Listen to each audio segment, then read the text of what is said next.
John Fung once noted that you hear everyone saying how much the practice is a matter simply of letting go, letting go.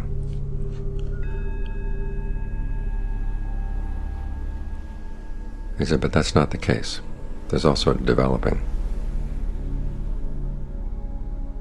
At the time, I was brand new to the practice. I didn't know much about what other people were saying about it. But the more I see, the more I practice myself, the more I realize how important his teaching is. Before you let go, you have to have something good to hold on to.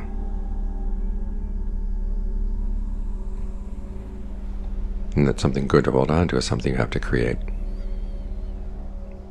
So even though when concentration is defined as a strength, it's said to be that you bring the mind to singleness of mind with the purpose of letting go. The question is, how do you bring the mind to singleness first? The Buddha is warning us that the purpose of concentration is not to build up powers. I mean, they do happen to some people. They don't happen to others.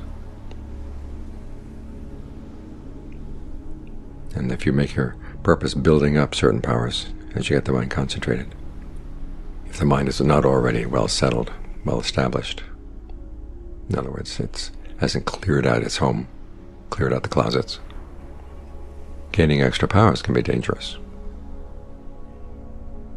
We have to keep reminding ourselves we are doing this to let go. We're trying to create a place in the mind where we can let go of other things. But first we have to create it. The work here is directed thought and evaluation. It's how we talk to ourselves. And what do we talk to ourselves about? The formula says that we put aside all thoughts of sensuality, all concerns about the sensual pleasures today, the sensual pleasures tomorrow. We're going to focus on three things.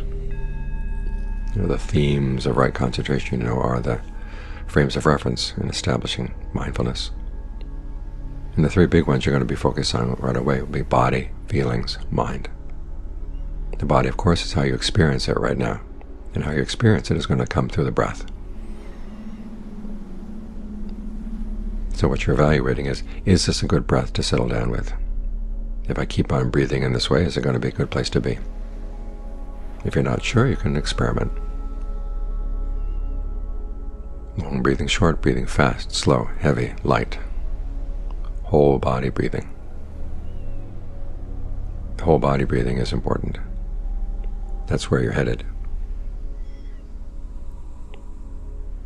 So it's good to think of the breath energies flowing throughout the body. You do nourish the body in this way. I have a student who has compromised lung function, and she has to wear an oxygen monitor all the time. And she began to notice that when she was meditating and she looked down at the monitor, that when she was doing whole body breathing, the oxygen level went up.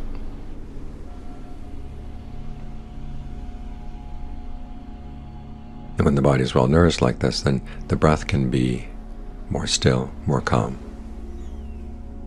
And the body will not be starved. So that's something you want to work toward. Breathing with the whole body. Asking yourself where in the body the breath is not going. Where are the patterns of tension? Where are you squeezing the blood, squeezing the breath out unconsciously?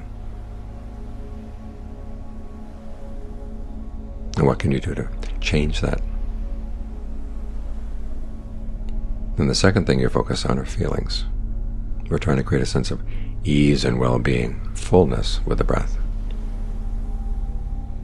So what kind of breathing does feel good?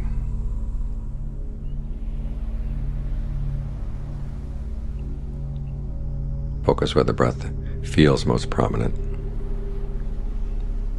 Try to choose a spot in the body that is sensitive to the breath energy.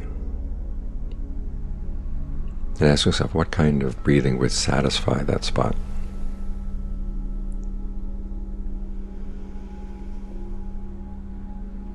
Give it a sense of fullness. And when it's full, can you think of it seeping out through the rest of the body?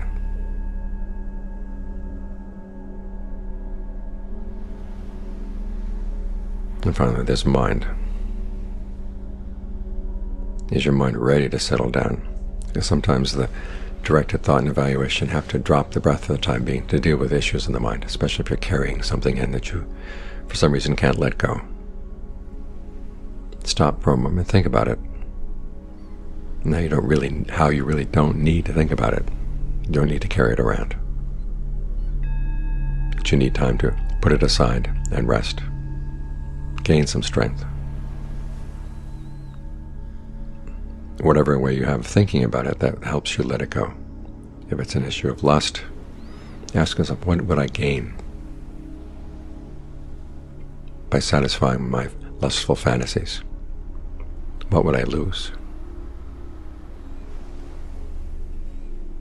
And what is there that I'm lusting after anyhow?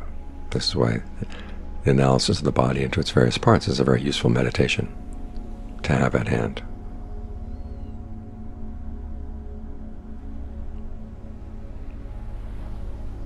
Because at the very least it helps take your attention away from the object of the lust and turns around to the lust itself.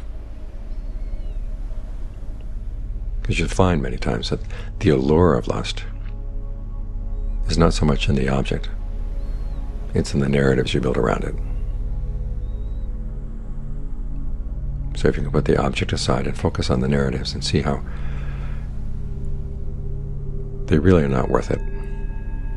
They're really dumb.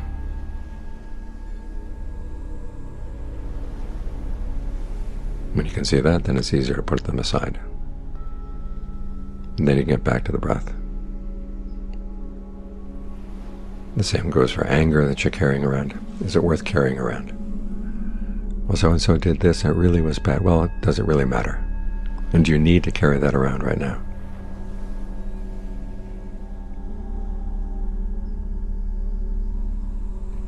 If you could have an image in your mind of all the things the mind carries around, think of it as being like a big burden you've placed on your shoulders, and how huge that burden can be. Now, if you saw somebody carrying a load like that around, you'd feel really sorry for them. Well, why do you carry it around? There's nobody forcing you. You can put it down. Part of the mind will complain about putting it down, but look into that part of the mind that's complaining about putting it down. It's not right, I won't get back at that person, justice won't be done. Justice is rarely done in the world. Once one person's idea of justice has been carried out, the other people don't like it, and they're going to come back. The world has this back and forth, who knows how long it's been going on. When you can think of this way, then it's easy to put it down. And the mind that's been concentrated in one spot, on one feeling, can begin to melt, loosen up its hardness, melt into the body, melt into that sense of ease.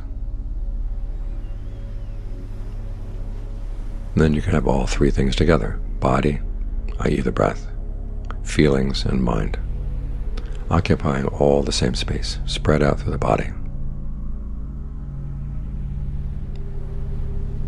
And then once you have that, then you maintain it. This is where you have to talk to yourself in a new way. Thoughts will come up. Well, here's a good chance to think about X. Here's a good chance to think about Y. You've cleared the decks. No. You want this to be a spot where nothing else matters right now. Just maintaining the state of mind. In whatever ways you have to talk to yourself and to maintain it, reminding yourself that the mind needs rest like this. It needs to spread out through the body like this. The body needs the attention of the mind. The two of them help each other along as they're cemented together through that feeling of ease.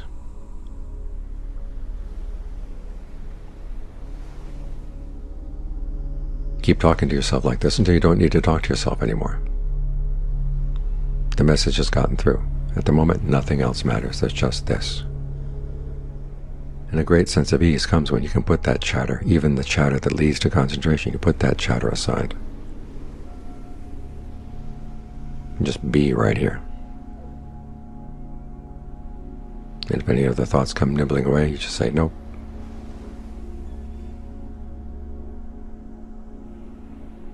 This is something you want to maintain. This is something you develop.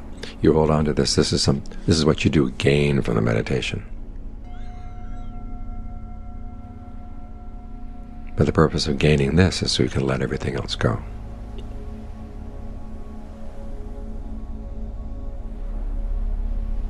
So try to create this spot in the mind where nothing else matters. It can be your refuge. It's your strength. It's the nourishment the mind needs.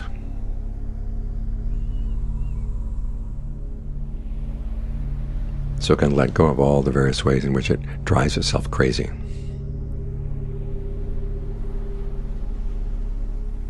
Whatever anxieties there may be about the future,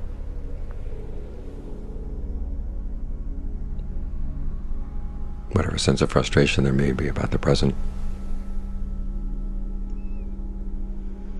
they're going to eat away the mind unless you have this sense of nourishment.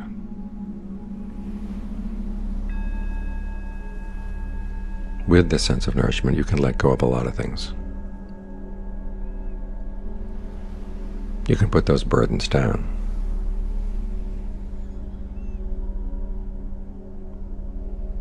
So this is what you develop for the sake of letting go.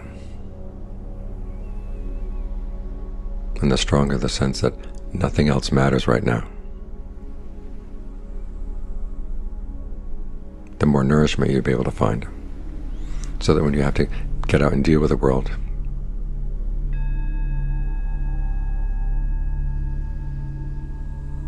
and take on the various duties that go with this matters and that matters, you still have one foot in this other space.